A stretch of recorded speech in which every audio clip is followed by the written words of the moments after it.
हनुमान बहुत शक्तिशाली है, लेकिन उनका पूजन इसलिए है कि वो विनम्र बहुत है। जब लक्ष्मण को मूर्छा आई और भगवान ने सोचा कि मेरा ये सबसे बड़ा संकट कौन हर सकता है। देखो, भगवान सबके संकट हरते हैं। भगवान के जीवन पे संकट आया तो उन्होंने किसको पुकारा?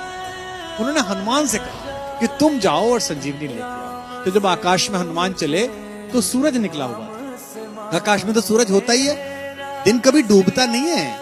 हमारी माँ पृथ्वी हमें गोदी में लेकर हमारे पिता सूरज की ओर से पीठ कर लेती है।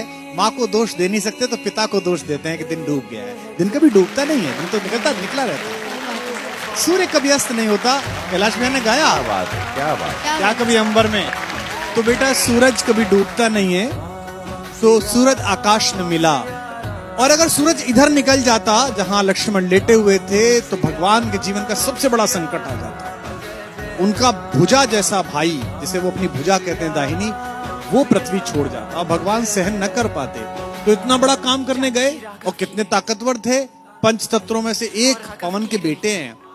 सूरज से मिले तो उन्होंने कितनी विनम्रता से बात की। रवि भाई सूरज से बोले, हे सूरज, इतना याद रहे संकट एक सूरज वंश पे है। ये नहीं कहा कि मैं तुम्हारे लिए प्रार्थना कर रहा हूं, तुम्हारा ही खानदान है ना, सूर्यवंशी राम का भाई परेशान है, तुम भी सूर्य हो, तो आप ही के खानदान का काम करने जा रहा हूं। विनम्रता देखना, आप कितने पोलाइट हैं, है ना। ये सूरज इतना याद रहे संकट एक सूरज वंश पे है। लंका के नीच राहु द्वारा आघात दिनेश अंश पर है। मेरे आने से पहले यदि किरणों का चमत्कार होगा तो सूर्यवंश में सूर्यदेव निश्चित ही अंधकार होगा। कितना प्यार से बोल रहे हैं, देखो आप।